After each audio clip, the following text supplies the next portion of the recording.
سلام دوستای گلم.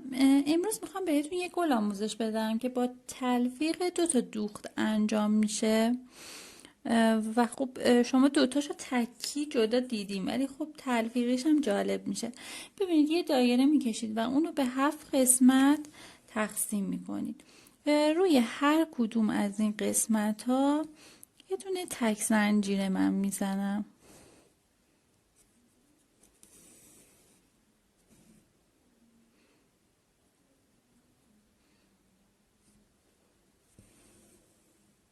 به این صورت هر هفته رو باید این دوخت رو انجام بدید.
حالا ببینید از یکی از این فاصله ها سوزنمو بیرون میارم، فرق نداره کدوم باشه، و یکی در میون از زیر این برگا سوزنمو رد میکنم. ببین این از زیر این برگ رد میشه، این از رو، بعدی از زیر، تا انتها همین، یکی زیر یکی رو. این الان میشه زیر این یکی نخه، این میشه روش، این میشه زیرش.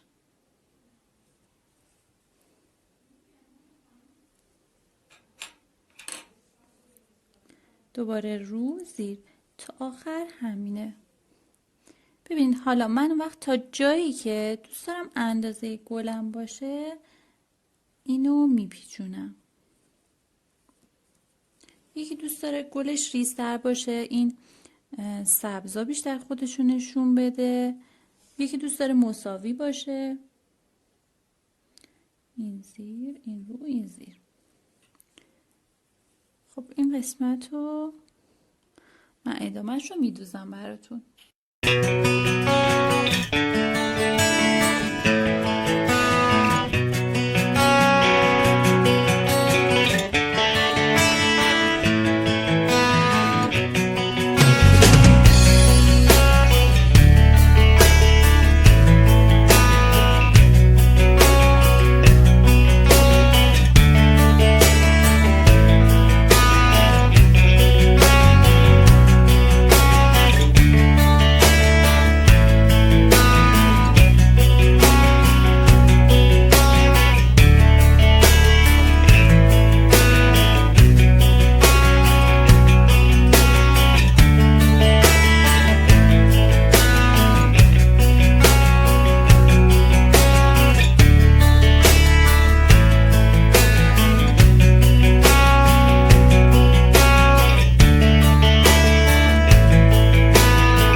گل رزمون تموم شد عزیزان.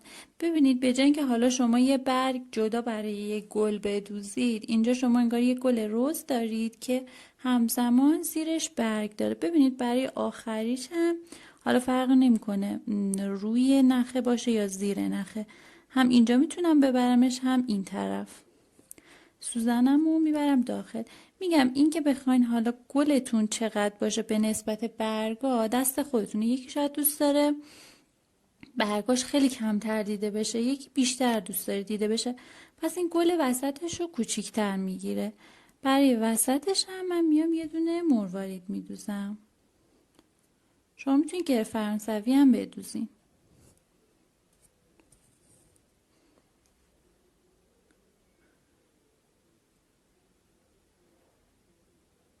خب این از گل رز ما. امیدوارم که این ویدیو رو دوست داشته باشین.